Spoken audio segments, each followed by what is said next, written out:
저는 개인적으로 이제 설교를 준비하면서 가장 좀 고민이 되는 게 제목입니다. 그래서 항상 제목을 도대체 뭘로 해야 될까? 근데 제가 이번 설교를 준비하면서 또 저 제목이 생각나면서 개인적으로 좀 마음에 좀 들었습니다. 그래서 자랑하고 싶어서 제가 이 말을 하는 거고요. 기도하겠습니다. 하나님이 공동체를 축복하시는 통로는 사람입니다. 하나님께서 이스라엘 공동체를 어떻게 축복하셨는지, 그리고 그 축복의 통로로 사용된 사람들 중 오늘은 여호수아와 갈렙을 살펴보고자 합니다. 이들을 통하여 우리에게 무엇을 말씀하시기 원하십니까? 그 말씀을 듣는 귀한 시간이 되게 하여 주시옵소서. 예수님의 이름으로 기도합니다. 아멘.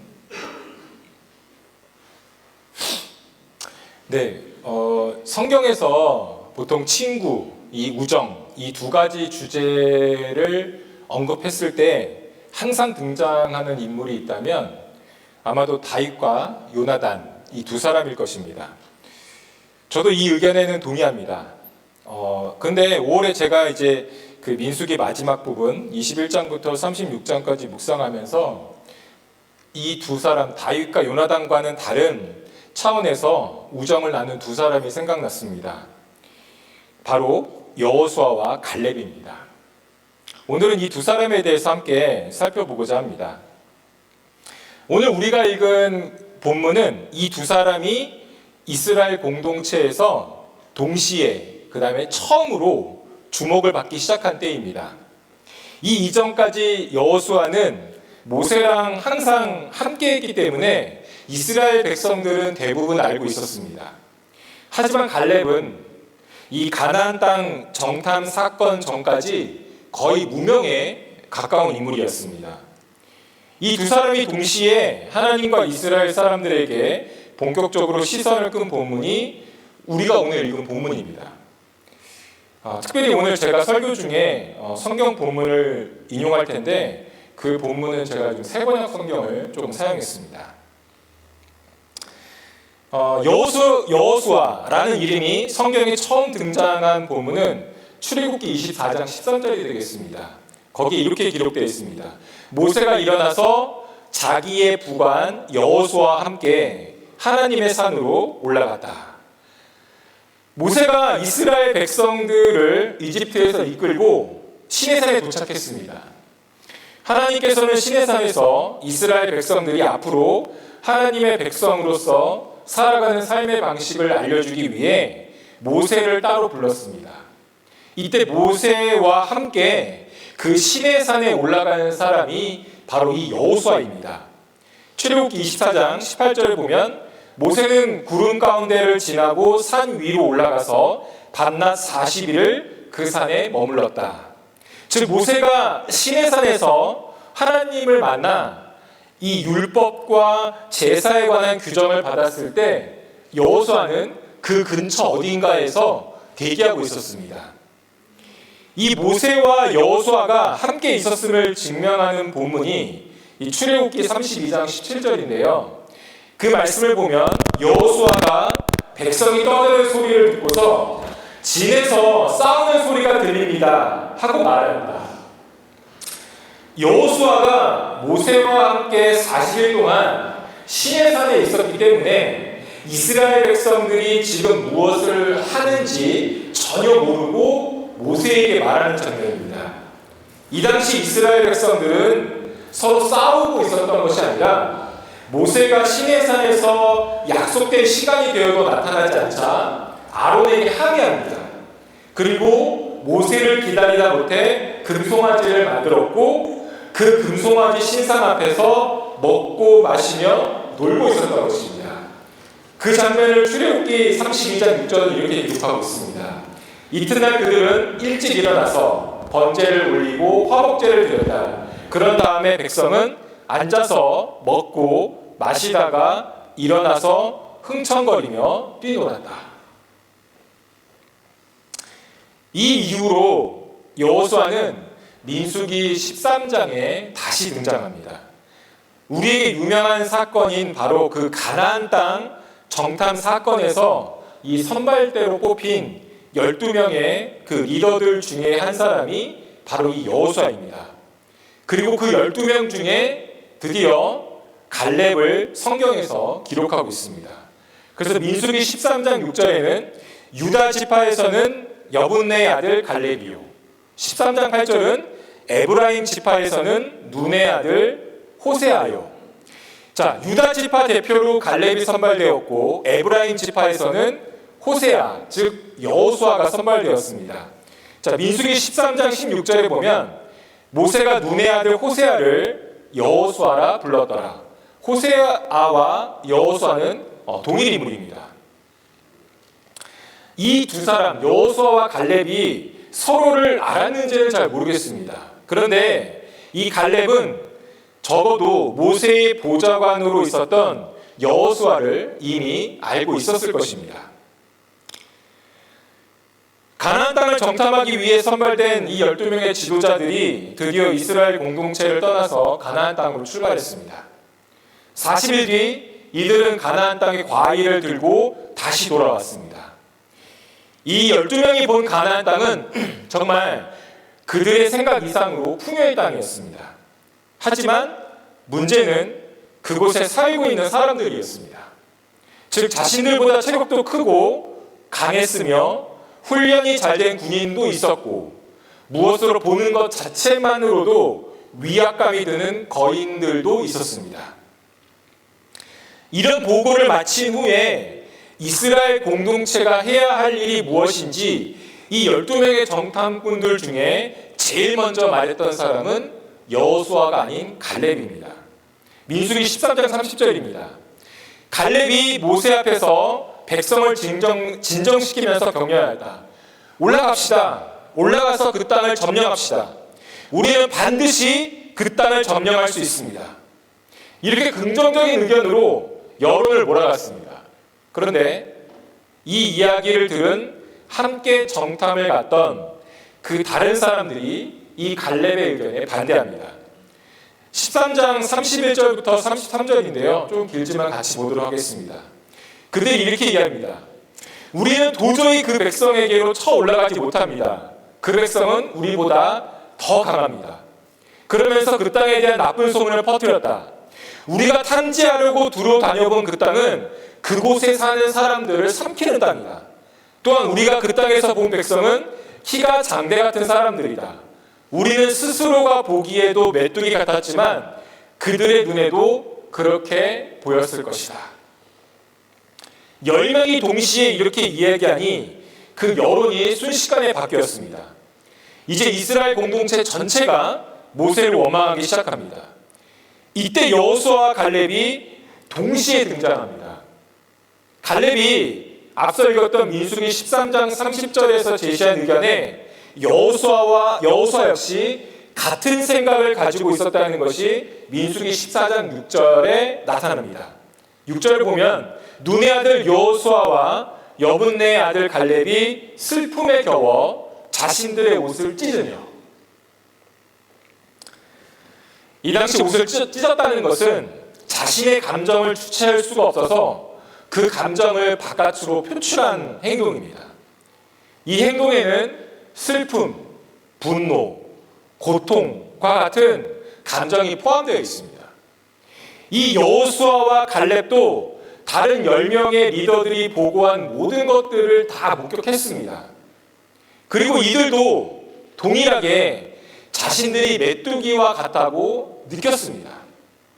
그런데 그 상황에서 아무것도 할 수 없는, 대항한다고 해도 대항할 수 있는 방법도 없고 답도 없는, 이럴 수도 저럴 수도 없는 무력한 자신들이, 만약에 이 상태에서 적들이 쳐들어오게 되면 그대로 당할 수밖에 없는 현실이 너무나 슬펐습니다. 그런데 이러한 현실을 그대로 받아들이고 있는, 그리고 그것을 받아들이라고 다른 사람들에게 강요하고 있는 그 10명의 지도자들을 보게 된 것입니다. 그리고 그 강요를 마치 노예처럼 당연한 듯이 이미 받아들여서 모세에게 항의하고 있는 백성들을 보면서 화가 났습니다. 그래서 여호수아와 갈렙도 힘들고 어렵지만 마지막으로 백성들에게 호소하는 장면이 오늘 우리가 읽은 본문이 되겠습니다. 민수기 14장 7절부터 9절까지입니다. 우리가 탐지하려고 두루 다녀본 그 땅은 매우 좋은 땅입니다. 주께서 우리를 사랑하신다면 그 땅으로 우리를 인도하실 겁니다. 다만 여러분은 주를 거역하지만 마십시오. 여러분은 그 땅 백성을 두려워하지 마십시오. 그들은 우리의 밥입니다. 주께서 우리와 함께 계시니 그들을 두려워하지 마십시오. 이런 슬픔, 분노, 고통 가운데 호소를 했지만 이 두 사람의 호소에 백성들은 오히려 이 두 사람을 죽이려고 했고 이 상황을 계속 지켜보시던 하나님이 드디어 등장합니다. 그리고 여호수아와 갈렙에게 이 두 사람에게 특별한 약속을 합니다. 민수기 14장 24절입니다. 나의 종 갈렙은 그 마음이 남과 다르고 또 전적으로 나를 따랐으므로 나는 그가 다녀온 그 땅으로 그를 데리고 가겠고 그의 자손은 그 땅을 유산으로 받을 것이다. 14장 30절에서는 이렇게 얘기합니다. 이제 너희는 그 땅으로 들어가지 못할 것이다. 다만 여분네의 아들 갈렙과 눈의 아들 여호수아만이 들어갈 것이다. 그리고 10명의 다른 지도자들과 그들의 의견을 들었던 백성들에게 하나님은 심판의 약속을 합니다. 민수기 14장 35절입니다. 한데 오히려 나를 거역한 이 악한 회중에게 내가 말한 대로 반드시 하고야 말겠다. 그들은 이 광야에서 종말을 맞이할 것이다. 그들은 여기서 죽는다. 이 사건을 계기로 이스라엘 공동체는 광야에서 40년의 시간을 보내게 됩니다. 이 시간을 어떻게 보냈는지는 성경이 말하고 있지 않습니다. 다만 민수기 20장에 보면 아론이 죽었고 이제 26장으로 가게 되면 광야 40년의 시간을 보낸 이후에 다시 인구 조사를 하게 됩니다. 그리고 본격적으로 가나안 땅에 들어갈 준비를 하게 됩니다. 그렇다면 이 여호수아와 갈렙은 이 광야 40년의 시간을 어떻게 보냈을까요? 민수기 1장에 보면 만 20세 이상으로 전쟁에 참여할 수 있는 남자만 한 60만 명 정도 되었습니다. 제가 좀 궁금했습니다. 도대체 하루에 몇 명씩 죽었을까를 계산해 봤더니 매일 평균 40명 정도가 죽었습니다. 그러니까 매일 40명씩 40년 동안 만 20세 이상의 남자가 60만 명이 죽은 것입니다. 그러니까 이스라엘 공동체는 우리식으로 얘기하면 정말 매일매일 40명의 장례를 치른 것입니다. 여호수아와 갈렙과 같이 함께 그 가나안 땅을 정탐했던 10명의 다른 지도자들이 언제 죽었는지 성경은 말하고 있지 않습니다. 다만 매일매일 그 40명이 죽는 것을 보면서 그 40명의 자신들과 같이 정탐을 갔던 사람들이 어느 날 포함되는 것을 지켜보면서 이 두 사람은 어떤 생각을 했을까요? 민수기 2장에 보면 인구조사 이후에 성막, 즉 이 당시 교회를 중심으로 이스라엘 12지파가 이 동서남북으로 3지파씩 자리를 잡았습니다. 제가 사진 하나 보여드리겠습니다. 잘 보이시죠? 저게 이제 매일성경 그 5월, 6월 달에 미취학 아동용에 나왔던 사진입니다. 제가 그린 게 아니라. 그래서 저기 빨간색으로 제가 2개를 표시했는데요. 그 하나가 이제 에브라임 지파, 즉 여호수아가 소속된 지파였고, 갈렙은 저 유다 지파의 동쪽에 이렇게 속한 지파였습니다. 그래서 유다 지파는 동쪽에 있었고 에브라임 지파는 서쪽에 저렇게 자리를 잡고 있었습니다. 성막의 크기가 사실 가로세로 한 50m 정도밖에 되지 않습니다. 그래서 어떻게 보면 쉽게 이동을 할 수 있는 거리가 되겠습니다. 만약에 제가 여호수아와 갈렙이었다면 저는 정말 매일같이 상대방의 생사를 확인했을 것 같습니다. 특별히 가나안 땅을 함께 정탐했던 10명의 다른 지도자들 중 한 사람이 죽었을 경우에 더더욱 갈렙과 여호수아는 서로의 생사를 확인하며 하나님께서 민수기 14장 30절에 말씀하신 그 약속, 즉 자신들만 가나안 땅에 들어갈 수 있다고 하신 그 약속이 사실인지 아닌지를 확인했을 것입니다. 이렇게 40년이 지나고 이제 이스라엘 공동체를 너무나 사랑하는 모세가 하나님께 한 가지 간구하는 장면이 민수기 27장에 등장합니다. 그건 뭐냐면 자신을 대신해서 이스라엘 공동체를 이끌고 가나안 땅에 들어갈 지도자를 세워달라고 합니다. 27장 16절하고 17절에 이렇게 기록되어 있습니다. 모든 사람에게 영을 주시는 하나님, 이 회중 위에 한 사람을 임명하여 주시기를 바랍니다. 그가 백성 앞에서 나가기도 하고 백성 앞에서 들어오기도 할 것입니다. 주의 회중이 목자 없는 양떼처럼 되지 않도록 하여 주십시오. 그래서 하나님께서 여호수아를 모세를 대신할 새로운 지도자로 임명합니다. 민수기 27장 23절입니다. 주께서 말씀하신 대로 자기의 손을 여호수아에게 얹어서 그를 후계자로 임명하였다. 이때는 광야에서 이제 40년의 시간이 끝난 시점으로 이제 출애굽 2세대들의 인구 조사를 마치고 가나안 땅으로 이제 들어갈 준비를 하는 시기입니다. 민수기 2장에 보면 이스라엘 백성들이 이동할 때 어떻게 이동해야 하는지를 자세하게 기록하고 있습니다. 그 선두가 누구냐면 동쪽에 진을 치고 있었던 세 지파입니다. 그 지파 중에 하나가 바로 갈렙이 속한 유다 지파였습니다.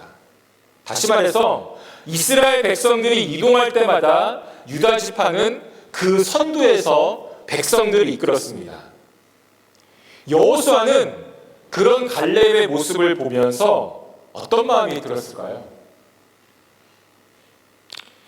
광야 40년이라는 시간을 가나안에 들어갈 수 있다는 그 하나님의 약속을 붙들고 인내할 수 있는 유일한 안식처가 이 여호수아에게는 갈렙이 아니었을까요?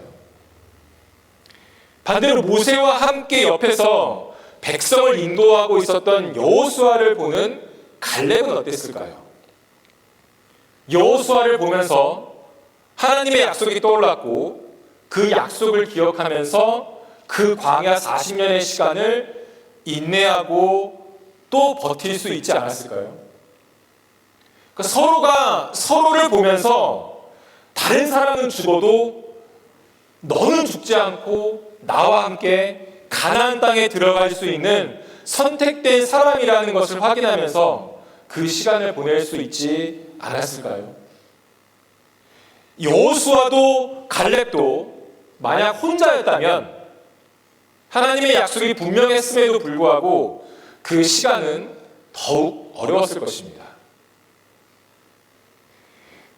이 이후에 여호수아는 이제 이스라엘 백성들을 이끌고 가나안 땅을 하나씩 정복하게 됩니다. 여호수아 생전에 모든 전쟁을 끝내고 이스라엘 백성들이 가나안 땅에 정착했으면 좋았겠지만 하나님은 각 지파에게 그 역할을 맡겼습니다.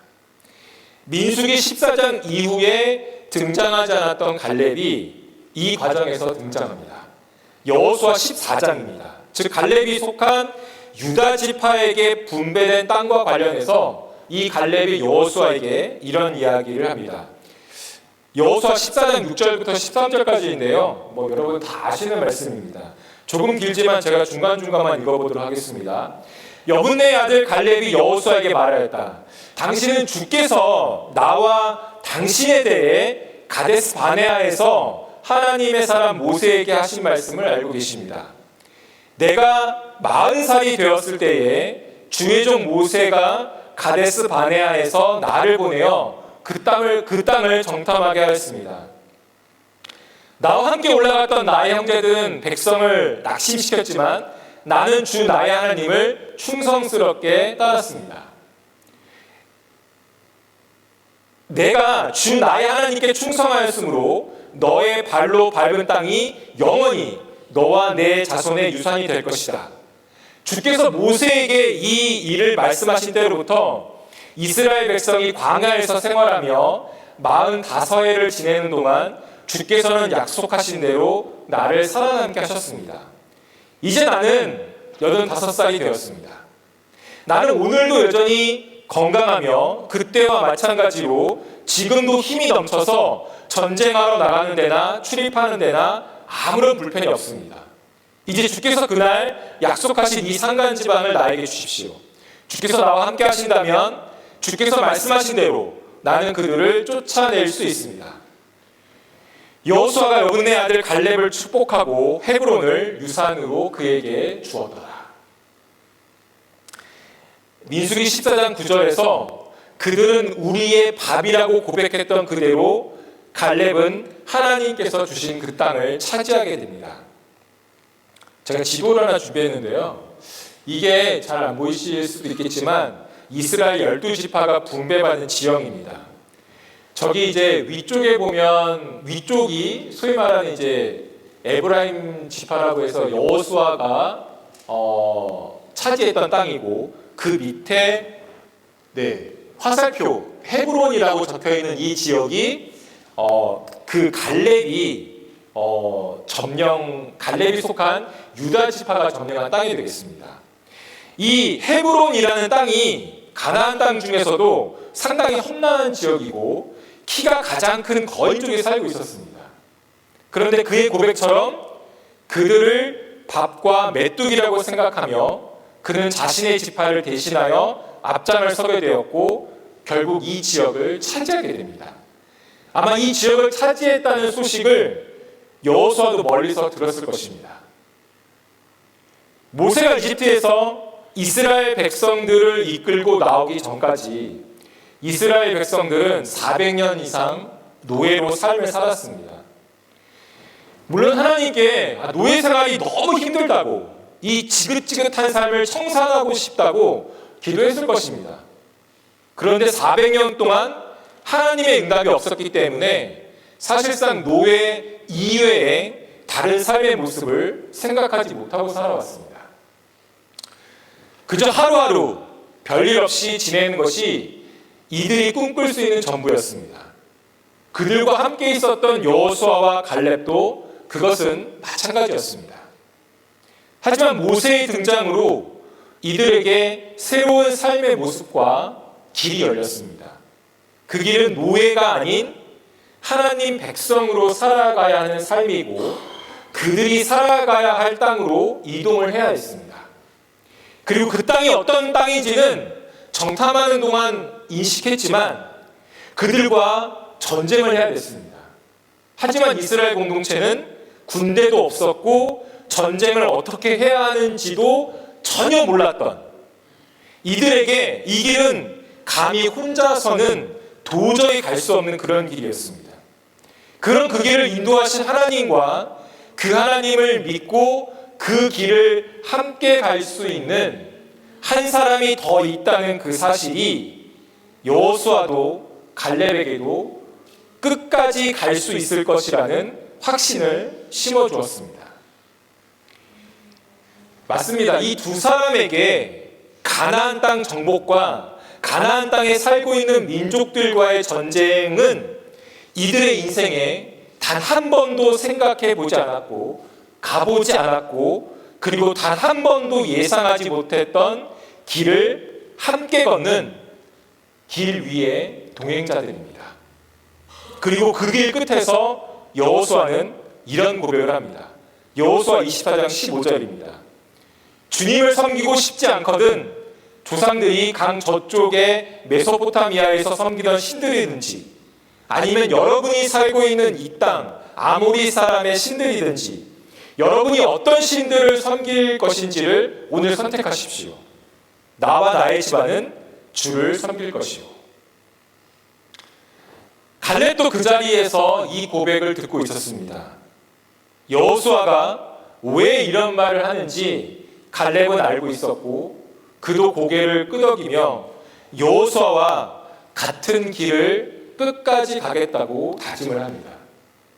그것은 자신들은 하나님 곁으로 가지만 남은 후손들이 자신들처럼 하나님께 순종하면서 살 수 있도록 해주는 것입니다. 이렇게 공개적으로 자신의 믿음을 고백한 여호수아는 결국 죽게 됩니다.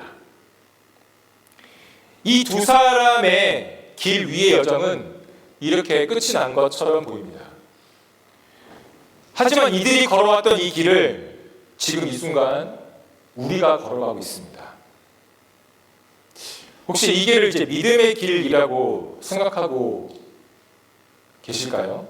물론 여호수아와 갈렙이 하나님의 약속을 믿고 그 약속이 실제로 성취되는 것을 본 그 자체는 믿음이라고 할 수 있겠지만, 저는 이 두 사람이 걸어왔던 그 길을 동행의 길이라고 말하고 싶습니다. 주빌리 공동체에 속한 우리들은 하나님께서 걸어가라고 말씀하신 그 믿음의 길을 걸어가는 여정에 함께 가는 동행자들입니다.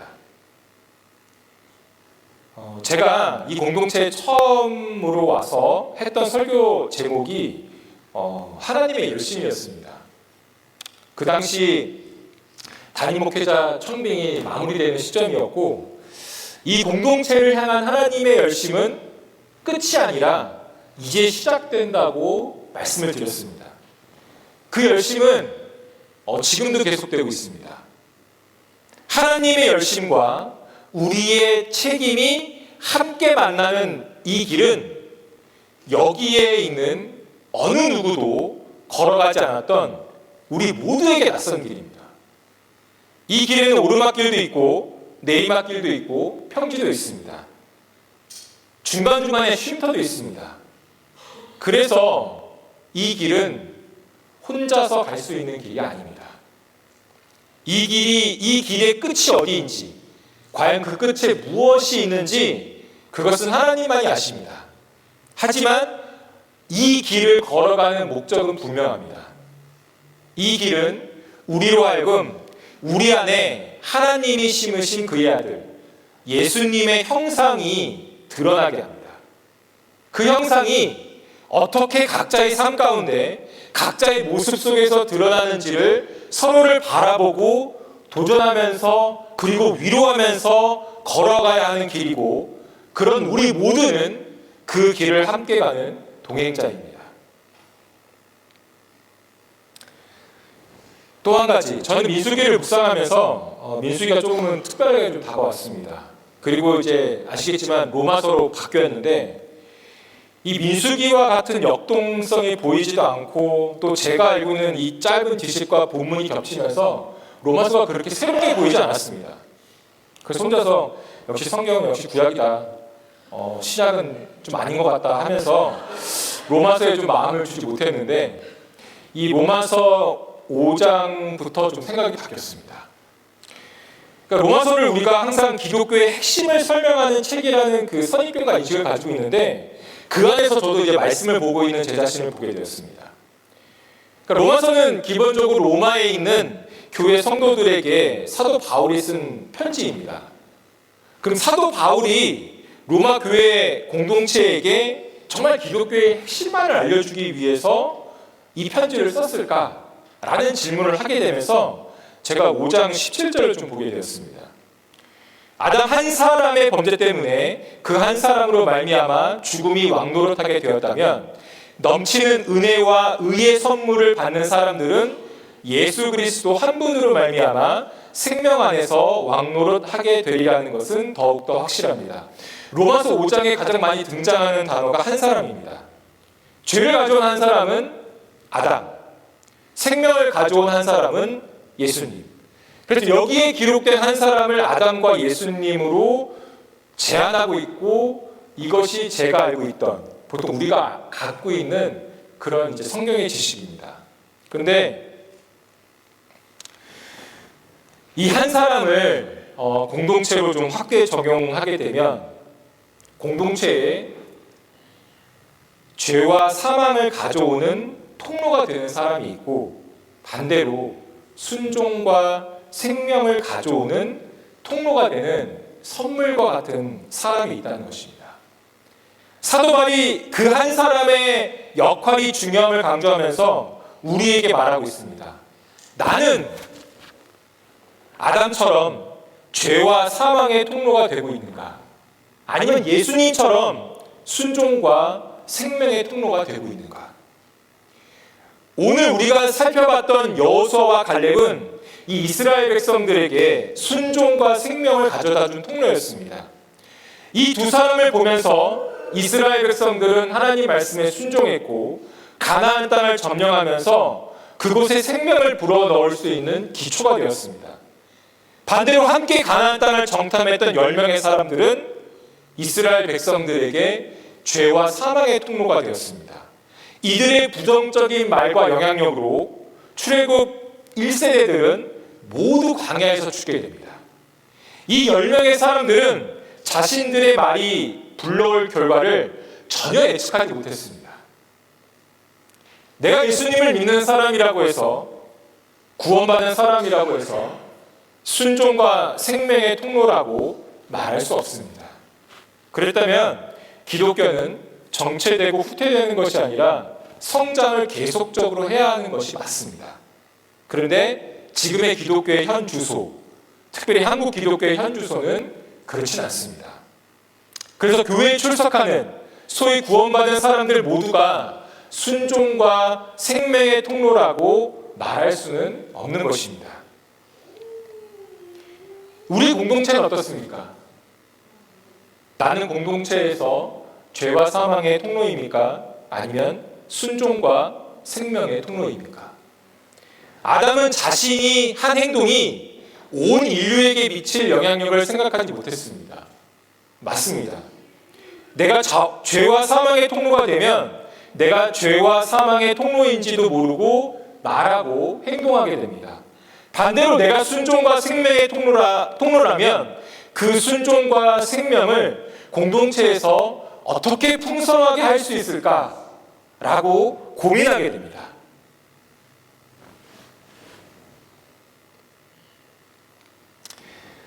당신 앞에 놓여진 세상의 짐을 내가 대신 다 짊어질 수 없을지는 몰라도 둘이서 함께라면,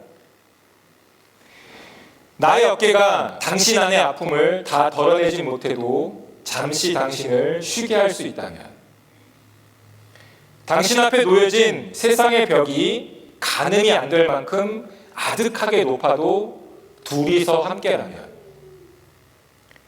내일은 조금 더 나을 거라고 나 역시 자신 있게 말해줄 수는 없어도 우리가 함께하는 오늘이 또 모이면, 당신 앞에 놓여진 세상의 길이 끝없이 뒤엉켜진 미로일지 몰라도 둘이서 함께라면, 언젠간 무엇이 우리를 또 멈추게 하고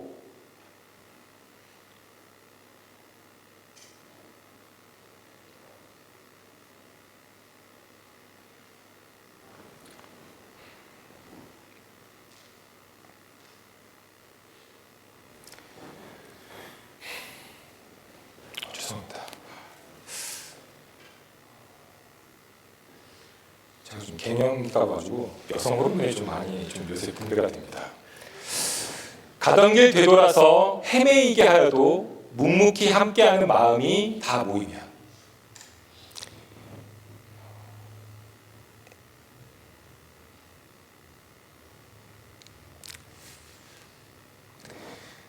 길고 어두운 터널을 홀로 지나는 삶 속에 끝을 알 수 없어서 외롭고 원망이 일어날 때, 내가 하는 모든 것이 희미해지고 어둡고 살아 만져지는 것조차 느껴지지 않을 때, 내가 하는 모든 것이 옳다는 확신이 없어도, 당신이 가는 그 길이 바른 길이라는 확신이 없어도, 보이지 않아서 명확하지 않고 만질 수 없어도 혼자 있는 듯 하지만 혼자가 아닙니다. 당신이 가는 그 길이 두렵다고 포기하지 마십시오. 당신 곁에 항상 내가 있기에 용기 내어 우리 함께 걸어갑시다. 말씀을 정리하겠습니다. 여러분들이 다 아시는 대로 저희 가정은 1년 반 정도 이곳에서의 시간을 좀 뒤로 하고 저희가 떠나왔던 곳으로 다시 가려고 합니다.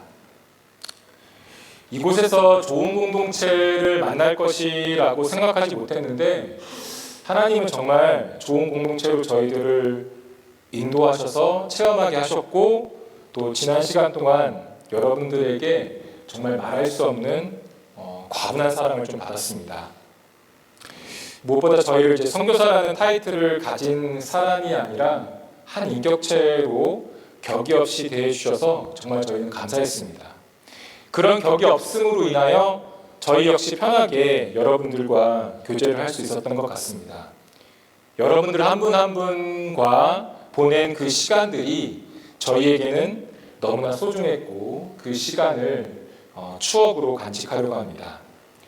이것을 사도 바울은 로마서 15장에서 이렇게 표현했습니다.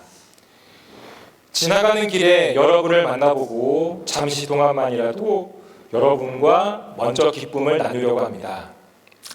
내가 우리 주 예수 그리스도를 힘입어서 그리고 성령의 사랑을 힘입어서 여러분에게 부탁합니다. 나도 기도합니다만 여러분도 나를 위하여 하나님께 열심으로 기도해 주십시오. 평화를 주시는 하나님께서 여러분 모두와 함께 하시기를 빕니다. 저희는 이제 이전에 걸어왔던 길과는 좀 사뭇 다른 길을 걷게 됩니다. 한 걸음씩 걸으면서 하나님의 인도하심을 따라가야 하는 그 길을 걸어가야 합니다. 저는 이 시간 여기에 계신 여러분들을 제가 가고자 하는 그 길을 함께 걸어갈 동행자로 초청하고 싶습니다. 저와 같이 그곳으로 가자는 것으로 알고 혹시 마음에서 살짝 깜짝 놀라실 수도 있겠지만 그건 아니고요. 저희가 가야 할 그 길을 저희가 끝까지 갈 수 있도록 지켜봐 주시고 기도해 주십시오. 이것이 저희가 그 길을 끝까지 갈 수 있는 힘입니다. 그리고 저희는 여러분들이 가야 할 그 길을 함께 걸어갈 동행자가 됐습니다. 정말 멀리 떨어져 있지만 여러분들이 가야 할 그 길을 끝까지 갈 수 있도록 지켜보면서 기도하겠습니다. 저는 저희와 여러분들의 관계가 광야에서 시작되어 가나안에서 마무리된 이 여호수아와 갈렙, 이 두 사람의 관계가 되었으면 좋겠습니다. 그것을 저는 오늘 설교 제목처럼 길 위의 동행이라고 부르고 싶습니다. 그리고 우리 모두가 어디에 있던 그곳에서 순종과 생명을 흘려보낼 수 있는 통로가 되어 그곳에 예수님의 사랑이 흘러넘치는 곳이 되었으면 좋겠습니다. 우리 모두는 바로 이것을 위해서 함께 이 길을 걸어가는 것입니다. 혼자가 아닌 함께 기도하겠습니다.